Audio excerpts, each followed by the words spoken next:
በደብረ ብርሃን ሪጆፖሊታን ከተማና ዙሪያ ከፍተኛ ውጊያ መቀጣጠሉ ሲነገር የሁለቱ ኮሮችን ጥምረት ያገዛዙ የኮማንዶና የአየር ወለድ ጦር በመምታት ታላቅ ድል ማስመዝገቡ ታውቋል። የብልጽግናው አገዛዝ በመጪው ሰኞ ላይ አካሄዱ ያቀደውን የይስሙላ ምርጫ በኃይል ለማስፈጸም ወታደራዊ ኃይል ባከማቸባቸው ዋና ዋና ከተሞች ላይ ሳይቀር የፋኖ ብርቱ ክንድ የማያዳግም ስብራት እያደረሰበት ይገኛል። ይህ ዜና እስከተጠናከረበት ሰዓት ድረስ ብቻ ካገዛዙ ቅጥረኛ ኃይል የተቆረጡ ከ3 መኪና በላይ የሰራዊት አባላት አስክሬንና ቁስለኛ ወደ ደብረ ብርሃን ሆስፒታል መጓጓዛቸው የተረጋገጠ ሲሆን ፊልሚያውም አሁንም በከፍተኛ ሁኔታ ተጠናክሮ በቀጠናው ቀጥሏል። ትናንት ግንቦት 21 ቀን 2018 ዓ.ም ከማለዳው 11 ሰዓት ጀምሮ ስልታዊ ጠቀሜታ ባላት የደብረ ብርሃን ከተማና አካባቢዋ እጅግ ከባድ እና መጠነ ሰፊ ውጊያ መክፈቱን የገለጡት ምንጮች ውጊያው አድማሱን አስፍቶ ዛሬም መቀጠሉን ገልጠዋል። በቀጠናው ምንም አይነት እንቅስቃሴ እንደሌለም ተረጋግጧል። ተጨማሪ መረጃ በዝርዝር ታደምጡታላችሁ። በሌላ በኩል በመቄት ወረዳ በተቀጣጠለው መጠነ ሰፊ አውደ ውጊያ ያገዛዙ ጦር ብትንትኑ መውጣቱ ሲነገር በጠላት ላይ ከፍተኛ ሰብአዊና ቁሳዊ ኪሳራ ደርሷል። በአማራ ፋኖ ብሔራዊ ንቅናቄ ወሎ ቤት አማራ ምኒልክ ስር የሚንቀሳቀሱት የ106ኛ ኮርና የ303ኛ ኮር አሃዶች ግንቦት 20 ቀን 2018 ዓ.ም በመቄት ወረዳ በጋራ በመጣመር በወሰዱ የተቀናጀው መብረቃዊ ጥቃት በአገዛዙ ጦር ላይ ደማቅ ድል አስመዝግበዋል። ይህ ኦፕሬሽን በቅርቡ በጀግንነት ለተሰዉት የዘመቻ አንሻ ሰይድ እንዲሁም በቀኛዝማች ጨልፍ ተስፋው 40 ቀን መታሰቢያነት የተሰየመና ታሪክ የተሰራ በት ግንባርም ሆኗል። በመካነ ሰላም ግንባር ያገዛዙ ሰራዊት ድባቅ ሲመታ የሬጅመንት አመራሩ መደምሰሱ ታውቋል። ዘመቻ አንሻ ሰይድ በምዕራብ ወሎ ቀጠና በመካነ ሰላምና አማራ ሳይንት እንዲሁም በለጋምቦ ገነት የግንባሮች ታላቅ የጦር ሜዳ ጀብዱ ተፈጽሞበታል። በመካነ ሰላም ግንባር ያለው የጠላት ኃይል በተከታታይ ቀናት ክፉኛ መመታቱን ተከትሎ ተጨማሪ ኃይል ይላክልን የሚል ጥያቄ ለበላይ አካል ቀርቦ የ11ኛ ህዝብ ምክትል አዛዥ ሜጀር ጀነራል ዘውዱ ሰጣርጌን ወደ ቀጠናው በርካታ ኃይል ይዞ መግባቱ ታውቋል። ይህ ኃይል አደገኛ ምሽጎች ሰርቶ የነበረ ሲሆን ከመካነ ሰላም ከተማ ወጣ ብላ የምትገኘው አባይ በር ታዳይ ከተማ ውስጥ የሰራቸው 2 ምሽጎች በጀግናው ሰራዊታችን ተሰብረዋል። የ11ኛ የ203ኛ ኮር 87ኛ ክፍለ ጦር አንድ የሬጅመንት አመራር ጭምር ተደምስሷል። በተያያዘ መረጃ 105ኛ ኮር 47ኛ ክፍለ ጦር ታቦር ተራራ ሻለቃ ሰራዊት በትናንትናው ዕለት አጅባር ከተማ በመግባት ያገዛዙ ኃይል ላይ መብረቃዊ ጥቃት ፈጽሟል። ግብርናው ግቢ መሽጎ የነበረው ጠላት ላይ ታቦር አናብስ ቦምብ አዝንበውበታል። በጥቃቱ የደረሰው የጉዳት መጠን በትክክል ለማወቅ ኦፕሬሽኑ በሌሊት የተሰራ ስለሆነ ተጨባጭ መረጃ አልተገኘም ሲል የአማራ ፋኖ ወሎ ቤት አማራ ምኒልክ ህዝብ ግንኙነት መምሪያ አስታውቋል። ሰላም ጤና ይስጥልኝ የተከበራችሁ የሚዲያችን አድማጭ ተመልካቾች አብራችሁ ስትቆዩ እነዚህን እና ሌሎቹን ዝርዝር መረጃዎችን በስፋት ታደምጣላችሁ። ቻናሉን ሰብስክራይብ፣ ላይክ፣ ሼር በማድረግ አብራችሁን ቆዩ። በደብረ ብርሃን ሪጆፖሊታን ከተማና ዙሪያዋ ከፍተኛ ውጊያ መቀጣጠሉ ሲነገር የሁለቱ ኮሮች ጥምረት ያገዛዙ የኮማንዶና የአየር ወለድ ጦር በመምታት ታላቅ ድል ማስመዝገቡ ታውቋል። የብልጽግናው አገዛዝ በመጪው ሰኞ ላይ አካሄድ ያቀደውን የይስሙላ ምርጫ በኃይል ለማስፈጸም ወታደራዊ ኃይል ባከማቸባቸው ዋና ዋና ከተሞች ላይ ሳይቀር የፋኖ ብርቱ ክንድ የማያዳግም ስብራት እያደረሰበት ይገኛል። ትናንት ግንቦት 21 ቀን 2018 ዓ.ም ከማለዳው 11 ሰዓት ጀምሮ ስልታዊ ጠቀሜታ ባላት የደብረ ብርሃን ከተማና አካባቢዋ እጅግ ከባድ እና መጠነ ሰፊ ውጊያ መከፈቱ ታውቋል። ደብረ ብርሃን ከተማ ካላት የላቀ ኢኮኖሚና የጂኦፖለቲካዊ ፋይዳ አንጻር ከአዲስ አበባ በመቀጠል አገዛዙ እጅግ ከፍተኛ ወታደራዊ ኃይልና የጦር መሳሪያ ያከማቸባት ከተማ ብትሆንም ህዝባዊ የፋኖ ኃይል ግን ወደ ከተማዋ እምብርት በመግባት ያገዛዙን ምሽግ አጋልጦታል።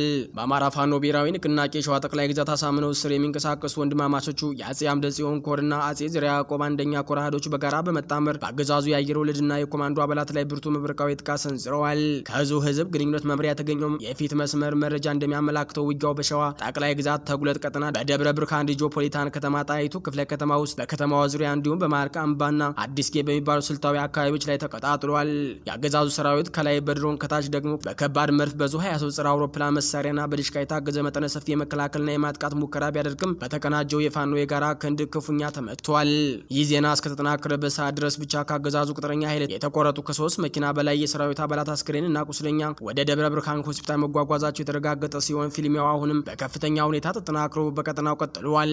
እየተደረገ ባለው በዚሁ ታሪካዊና ልዩ የቅንጅቱ አውደ ውጊያ ላይ ከአጼ አምደ ጽዮን ኮር የተወጣጡ የኮሩ ቃኛ አሃድ ከ7 ለ7 ክፍለ ጦር ከራምቦ ክፍለ ጦርና ከምኒልክ ክፍለ ጦር የተወጣጡ ውስን ሻለቆች የጠላትን ኃይል በደብረ ብርሃን ዙሪያ በመሃል አምባና አዲስ ጌ ግንባር እያደኑ በመደምሰስ ላይ ይገኛሉ። በተመሳሳይ በዚህ ግንባር ከአጼ ዘርዓ ያዕቆብ አንደኛ ኮር የተወጣጡ የነጎድጓድ ክፍለ ጦርና የናደው ክፍለ ጦር ሻለቆች በጠላት ላይ ከፍተኛ ወታደራዊ ጉዳት አድርሰዋል። ይህ በእንዲህ እንዳለ በደብረ ብርሃን ጣይቱ ክፍለ ከተማ ግንባር የአጼ ዘርዓ ያዕቆብ አንደኛ ክንፍ የሆኑት የ7 ለ7 ክፍለ ጦር የብሩክ የደምሴ ክፍለ ጦር የአጼ ይኩኖ አምላክ ክፍለ ጦርና የነጎድጓድ ክፍለ ጦር ሻለቆች በከተማው ውስጥ ፍጹም በተናበበና በተቀናጀ ሁኔታ ያገዛዙን አረመኔያዊ ኃይል እያስጨነቁት ይገኛሉ። በዚህ ለአስጨራሽ ከተማና የዙሪያ ግንባር ውጊያ ያገዛዙ ጦር ታይቶ የማይታወቅ ሰብአዊና ቁሳዊ ኪሳራ የደረሰበት ሲሆን የዙ ህዝብ ግንኙነት መምሪያ የአውደ ውጊያውን አጠቃላይ መረጃና የተመዘገቡትን ተጨማሪ ድሎች በቀጣዩ መረጃ ጊዜያችን የምናደርሳችሁ ይሆናል። በሌላ በኩል በመቄት ወረዳ በተቀጣጠለው መጠነ ሰፊ አውደ ውጊያ ያገዛዙ ጦር በትንትኑ መውጣቱ ሲነገር በጠላት ላይ ከፍተኛ ሰብአዊና ቁሳዊ ኪሳራ ደርሷል። የብልጽግና አገዛዝ በመጪው ሰኞ ላቀደው የይስሙላ ምርጫ ለወረራ ተግባሩ ያሰማራቸው ይዞታዎች በየቀጠናውና በፋኖ ፈጣን ጥቃት እየፈረሱ ባለበት በዚህ ወቅት በሰሜን ወሎ ዞን መቄት ወረዳ ለአገዛዙ ሰራዊት መርዶ የሆነ ሌላ ታሪካዊ ስብራት መከናነቡ ታውቋል። በአማራ ፋኖ ብሔራዊ ንቅናቄ ወሎ ቤት አማራ ምኒልክ ስር የሚንቀሳቀሱ የ106ኛ ኮርና የ303ኛ ኮር አሃዶች ትናንት ግንቦት 21 ከ2018 ዓ.ም በመቄት ወረዳ በጋራ በመጣመር በወሰዱት የተቀናጀ መብረቃዊ ጥቃት በአገዛዙ ጦር ላይ ደማቅ ድል አስመዝግበዋል። ይህ ኦፕሬሽን በቅርቡ በጀግንነት ለተሰዉት የዘመቻ አንሻ ሰይድ እንዲሁም በቀኝ አዝማች ጨልፍ ተስፋው 40 ቀን መታሰቢያ የተሰየመና ታሪክ የተሰራበት ግንባር ሆኗል። ከእዞቹ የጋራ ህዝብ ግንኙነት መምሪያ የተገኘው የፊት መስመር መረጃ እንደሚያመላክተው የ106ኛ ኮር አካል የሆነችውን አይበገሬዋ 22ኛ ክፍለ ጦር ከ303ኛ ኮር 81ኛ ሻለቃ ጦር አንድ ተወርዋሪ ሻለቃ ጋር በመሆን በማለዳው የከፈቱት ጥቃት ከጋሸና ጫፍ እስከ መቄት ጫፍ ያለውን ሰፊ ቀጠና ያካተተም ነበር። የአገዛዙ ሰራዊት ከጋሸና ከኮንና ከመቄት የሰበሰበውን ከአንድ ክፍለ ጦር በላይ የሚገመት የሰው ኃይል በመድፍ በዙ 23 ጸረ አውሮፕላን መሳሪያና በሁለት ሞርተር 82 አጅቦ ለማጥቃት ቢሞክርም የቀኝ አዝማች ጨልፍ ተስፋው ልጆች ባሳዩት ጽኑ ተጋድሎ የመቄት ሜዳዎች ለጠላት ኃይል መውጫ የሌለው አረንቋ ሆኖባቸዋል። ቀን ሙሉ በቆየው በዚህ ታሪካዊ ትንቅንቅ የአገዛዙ ዘረፈንጅ ሰራዊት የፋኖን ብርት መለኮታዊ በትር መቋቋም አቅቶት ሙሉ በሙሉ የተበታተነ ሲሆን በመቶዎቹ የሚቆጠሩት ደግሞ ሞትና ቁስለኛም ሆነዋል። በዚህ ለአስጨራሽ አውደ ውጊያ 2 ከፍተኛ ወታደራዊ አመራሮችና 37 የሰራዊት አባላት በድምሩ 39 ሙሉ በሙሉ ሲደመሰሱ 28 ደግሞ በጽኑ ቆስለዋል። የተማረኩ የነፍስ ወከፍ መሳሪያዎችና ተተኳሾችን በሚመለከት 23 ዘመናዊ የክላሽንኮቭ ጠመንጃዎች፣ 13 የእጅ ቦምቦችና 1075 የብሬን ጥይቶች በጀግናው ፋኖ እጅ ገብተዋል። በተጨማሪም 2150 የክላሽ ተተኳሾች እንዲሁም 570 የድሽቃ ከባድ መሳሪያ ጥይቶች ሙሉ በሙሉ ተወርሰዋል። የተመታውና ዋስትና ያጣውን የአገዛዙ ጦር ከተለመደው የሽንፈት ባህሪው በመነሳት ግራ ውጪ ብሎ ከመፈርጠጡ አስቀድሞ ከባድ መሳሪያዎች ወደ ንጹሃን መንደር በዘፈቀደ እየተኮሰ ሲሆን በዚህም ሳቢያ የግለሰቦች የመኖሪያ ቤቶችና የለማ የእርሻ አትክልት መሬቶች መውደማቸው ተረጋግጧል። የ106ኛ ኮር ህዝብ ግንኙነት መምሪያ ባወጣው መግለጫ አገዛዙ የህዝብን የነጻነት ጥያቄ በኃይል ለማፈንና የፖለቲካ ድራማውን ለመጫን የሚሄድበት የጭንቀት መንገድ ሁሉ በፋኖ ብርቱ ክንድ እየፈረሰ መሆኑ ተገልጿል። መዳረሻው ሙሉ የነጻነትና ድል የሆነው የአማራ ህዝብ የህልውና ተጋድሎ በአስተማማኝ ቁርጠኝነት ወደፊት መገስገሱ እንደሚቀጥልም ዳግም አረጋግጧል። በሌላ በኩል በመካነ ሰላም ግንባር የአገዛዙ ሰራዊት ድባቅ ሲመታ የሬጅመንት አመራሩ መደምሰሱ ታውቋል። ዘመቻ አንሻ ሰይድ በምዕራብ ወሎ ቀጠና በመካነ ሰላምና አማራ ሳይንት እንዲሁም በለጋምቦ ገነት የግንባሮች ታላቅ የጦር ሜዳ ጀብዱ ተፈጽሞበታል። በመካነ ሰላም ግንባር ያለው የጠላት ኃይል በተከታታይ ቀናት ክፉኛ መመታቱን ተከትሎ ተጨማሪ ኃይል ላክልን የሚል ጥያቄ ለበላይ አካል ቀርቦ የ11ኛ ህዝብ ምክትል አዛዥ ሜጀር ጀነራል ዘውዱ ሰጣርጌ ወደ ቀጠናው በርካታ ኃይል ይዞ መግባቱ ታውቋል። ይህ ኃይል አደገኛ ምሽጎችን ሰርቶ የነበረ ሲሆን ከመካነ ሰላም ከተማ ወጣ ብላ የምትገኘው አባይ በር ታዳጊ ከተማ ውስጥ የሰራችው 2 ምሽጎች በጀግናው ሰራዊታችን ተሰብረዋል። የ11ኛ ህዝብ 203ኛ ኮር 87ኛ ክፍለ ጦር አንድ ሬጅመንት አመራር ጭምር ተደምስሷል። ወደ መካነ ሰላም የገባው በርካታ የጠላት ኃይል ለመበተነው ለመደምሰስና ለመማረክ በማሰብ የአማራ ፋኖ ብሔራዊ ንቅናቄ ወሎ ቤት አማራ ምኒልክ 105ኛ ኮር 29ኛ ክፍለ ጦር 45ኛ ክፍለ ጦር አንደኛ አዳና ሀብት ነው እና 3ኛ አሳምነው ሻለቃ ከ47ኛ ክፍለ ጦር አትኖ ሻለቃ ጋር በመናበብ ጠላትን ከበባ ውስጥ አስገብተው ከ33 በላይ የሚሆኑ ወታደሮች ሲደመሰሱ 45 የሚሆኑት ቆስለው ወደ መካነ ሰላም ጄኔራል ሆስፒታል ተወስደዋል። ጠላት በአምቡላንስ ካመላለሰው ሙትና ቁስለኛ በተጨማሪ 16 ወታደሮች አስክሬን ወድቆ ታይቷል። በርካታ የደረት ትጥቅና ከ1500 የብሬን ጥይት ጭምር ተማርኳል። የ11ኛ ህዝብ 203ኛ ኮር አዛዥ ኮሎኔል ኤዳ በዳዳና የ87ኛ ክፍለ ጦር አዛዥ ኮሎኔል ተስፋዬው መልካሙ የመሩት ኃይል በትንትኑ ወጥቶ ሲፈረጥጥ በመካነ ሰላም ወግድና በመሃል ሳይንት አናብስ ጥይት ግንባሩን ተመቷል። በጦር ሜዳ የደረሰበትን ሽንፈት ለማካካስ በሚመስል መልኩ ወደ ንጹሃን ከባድ መሳሪያ ማስወንጨፍ ልማዱ የሆነው የፋሽስቱ አብይ አህመድ ሰራዊት ትናንትም ይህንኑ እኩይ ተግባር ፈጽሞ መካነ ሰላም ከተማ ዙሪያ ገጠር ወረዳ 021 የቾማሲ ቀበሌ ውስጥ ንጹሃን ላይ ጉዳት አድርሷል።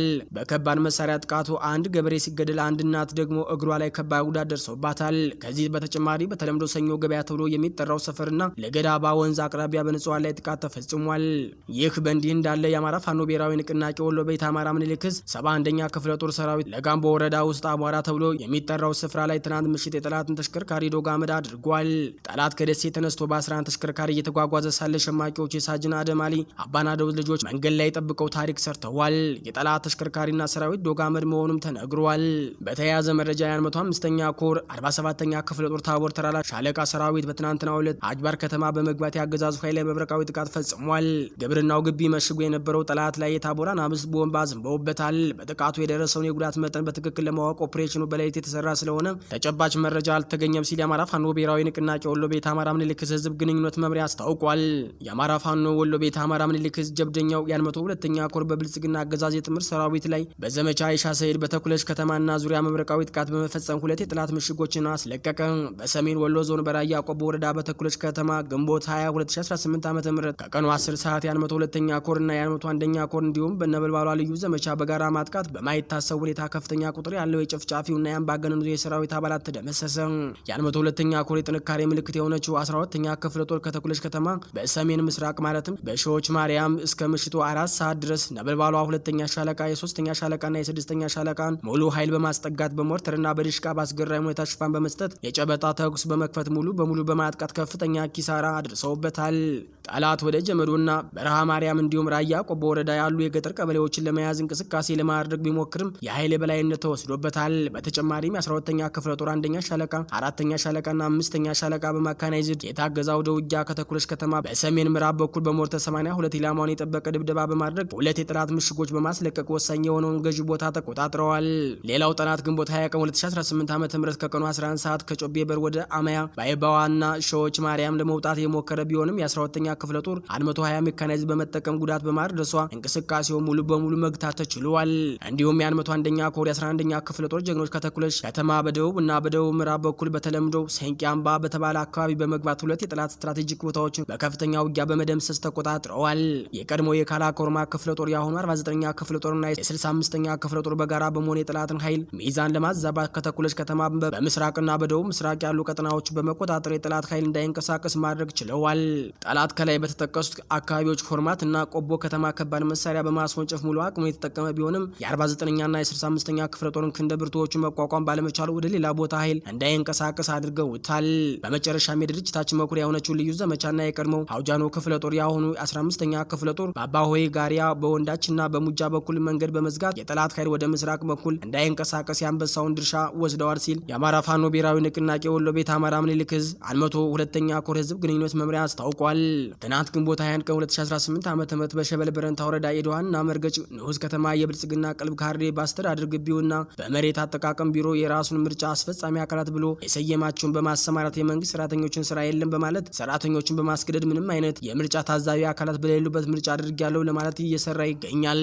በሸበል በረንታ ኤድዋ ከተማና በገጠር የሚገኙ የማህበረሰብ ክፍል በምርጫ ባለመገኘታቸው ምክንያት የማህበረሰቡን ስምና ፊርማ በማስመሰል እየቀያየሩ በመጻፍ የብልጽግናን የምርጫ ምልክት በማድረግ ምርጫ አካሄድና በማለት እየሰሩ እንደሚገኝ የምርጫ አስፈጻሚ ካሉ የቀኛ አባላቶች የመረጃ ምንጭ አማካኝነት አረጋግጠናል። ከዚህ ጋር በተያያዘ በሸበል በረንታ ኤድዋ ከተማ የሚገኙ የአገዛዙ ሰራዊት አባላት በምርጫው አልሳተፍም አንፈልግም በማለት ከከተማ ወደ ገጠር የወጡትን የማህበረሰብ ክፍል ለመመለስ ኃይል በማንቀሳቀሱና የ64ኛ ክፍለ ጦር የፋኖ አባላት ወደ ከተማ ይመጡብኛል የሚል ስጋት ፍርሃት የተነሳ በሄደ ውሃ ከተማ ዙሪያ መውጫና መግቢያ አካባቢ በሙሉ ምሽግ እየቆፈረ እንደሚገኝ ተረጋግጧል። በሌላ መረጃ ግንቦት 20 ቀን 2018 ዓ.ም በእነማይ ወረዳ የተመኑ ንዑስ ከተማ እንዲሁም ቢቸና ከተማ የአብይ አህመድ አገዛዝ መንገድ መሪ ሚሊሻ ለምርጫ ማስፈጸሚያ የሚሆን ከእያንዳንዱ ግለሰብ 500 ብር ታዋጣላችሁ በማለት በሸቀጣ ሸቀጦች ቱቆችና በእህል መካዝኖች ላይ በመዞር ማህበረሰቡን በጉልበት እየደበደበ ገንዘብ እየቃረመ መሆኑን አረጋግጠናል። በየትመን ከተማ የሚገኙ የማህበረሰብ ክፍል በአገዛዙ መንገድ መሪ ሚሊሾች ከፍተኛ ድብደባ፣ እንግልትና ስቃይ በመድረሱ የተነሳ ማህበረሰቡ ወደ ገጠር ቀበሌዎች እየወጣ እንደሚገኝና አገዛዙ እየሰራባቸውን ያለውን ግፍና በደል ለመቋቋም የፋኖ ኃይሎች ይህንን ድርጊት የሚፈጽሙ አካላት ላይ እርምጃ እንዲወስዱ በውስጥ የመረጃ ምንጮቻችን አሳውቀዋል። በየትመን ንዑስ ከተማ ብልጽግና የሐሰት ምርጫ ለማድረግ ህዝባችንን ዳግም እያጭበረበረ እንደሚገኝና ይህንን ስርዓት ነቅሎ ለመጣር ከፋኖ ጎን መሆናቸውን ተናግረዋል ሲል መረጃውን የአማራ ፋኖ ብሔራዊ ንቅናቄ ቴዎድሮስ ህዝብ 201ኛ ኮር 64ኛ ክፍለ ጦር ህዝብ ግንኙነት ገልጿል። መረጃችን ሲቀጥል አገዛዙ በአዲስ አበባ ጽምዶ በሚል የፈጠራ ክስ በሺዎች የሚቆጠሩ የአማራ የትግራይ ተወላጆችና የኤርትራ ዜጎችን ለማጎር ሰፊ ሴራ መዘርጋቱ ተጋለጠ። በየግንባሩ ወታደራዊና ፖለቲካዊ ስብራት እየገጠሙ ያለው አምባገነኑ የብልጽግና አገዛዝ ስልጣኑን ለማራዘምና በዋና ከተማ አዲስ አበባ ላይ ሊነሳ የሚችለውን ህዝባዊ ተቃውሞ አስቀድሞ ለመጨቆን ጽምዶ በሚል አዲስ የፈጠራ መጠሪያ መጠነ ሰፊ የጅምላ አፈና ለመፈጸም መዘጋጀቱ ታውቋል። ከአገዛዙ የውስጥ ክበብ የወጡ ምስጢራዊ መረጃዎች እንደሚያመላክቱ የአዲስ አበባ ከንቲባ አዳነች አቤቤና የደህንነት መዋቅሩ በጥምረት ባዘጋጁት በዚህ አዲስ የሴራ ዕቅድ በሺዎች የሚቆጠሩ ንጹሃን ዜጎችን በአንድ ጀንበር አፍኖ ወደ ማጎሪያ ካምፖች ለማጓጓዝ ሙሉ ዝግጅት ተጠናቋል። ይህ ጽምዶ የተሰኘው አዲስ የወንጀል መጠሪያ ካርድ የአገዛዙን አምባገነን የሚቃወሙና ለነጻነታቸው የሚሟገቱ የአዲስ አበባና የአማራ ወጣቶችን አከርካሪ ለመስበር ኢላማ ያደረገ ሲሆን በተመሳሳይ ሁኔታ በከተማዋ ውስጥ የሚኖሩ የትግራይ ተወላጆችና የኤርትራ ዜግነት ያላቸውን ወገኖች ያለምንም ማረጋገጫ በጅምላ በመወንጀል ለፖለቲካ ቆማር ሰለባ ለማድረግ የተወጠነ ነው ተብሏል። የውስጥ ምንጮች እንደጠቆሙት አገዛዙ በጥቂት ቀናት ውስጥ በጽምዶ አማካኝነት በአዲስ አበባ ከተማ ላይ መጠነ ሰፊ የሽብር ጥቃት ሊፈጽሙ ሲሉ በቅድሚያ ይደረስንባቸው የሚል አስገራሚ የቪዲዮ ድራማ የሐሰት ፕሮፓጋንዳ ለህዝብ ይፋ ለማድረግ አቅደዋል። ንጹሃኑ ዜጎች በቁጥጥር ስር ለመዋል የተዘጋጀው ይፋዊ የክስ ሰበብ በጽምዶ ህገ መንግስቱን ለመናድና የፌዴራል ስርዓቱ በኃይል ለማፍረስ ተንቀሳቅሰዋል በሚል የተቀነባበረ የሐሰት ድራማ የሚመራ እንደሆነም ታውቋል።